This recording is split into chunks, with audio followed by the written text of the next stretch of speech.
પ્રિય વૈષ્ણવો, આ લાલો પિક્ચરમાં ભગવાન સ્વયં સમજાવે છે કે કોઈ પણ મુશ્કેલીનું સોલ્યુશન એ મૃત્યુ નથી. ઘણી વખત જીવનમાં એટલી બધી મુશ્કેલીઓ આવે કે માણસ પાછી પાની કરવાનો વિચાર કરે, આના કરતાં તો મરી જવું સારું. પરંતુ મૃત્યુ એ કોઈ પણ વાતનું સોલ્યુશન નથી.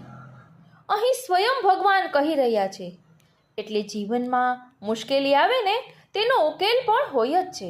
અને પ્રભુ આપણને વારંવાર ચેતવે છે.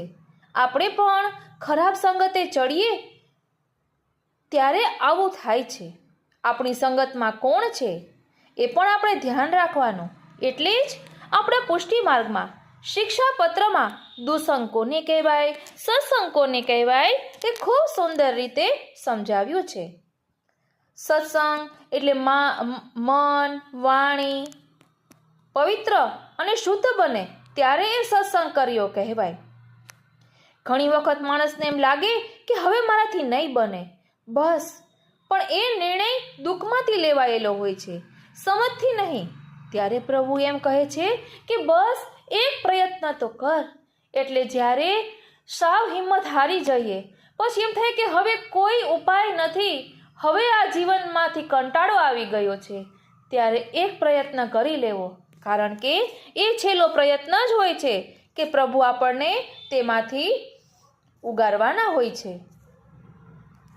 અને અહીં આપણે સમજી શકીએ છીએ કે મર્દાનગી વિશે પણ ખૂબ સુંદર રીતે સમજાવવામાં આવ્યું છે.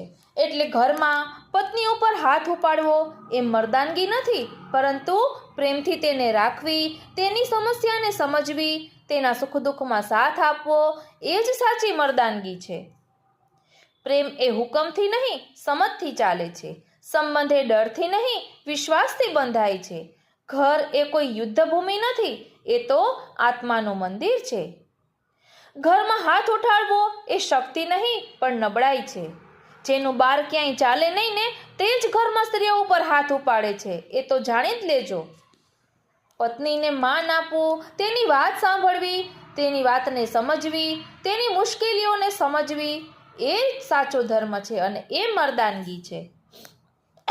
સ્ત્રીને તોડવી સરળ છે, પણ તેને જીવનભર માન આપીને સાચવવું એ જ અસલી પુરુષાર્થ છે. આ પિક્ચરમાં ખૂબ સુંદર રીતે આ પ્રકારને સમજાવ્યો છે.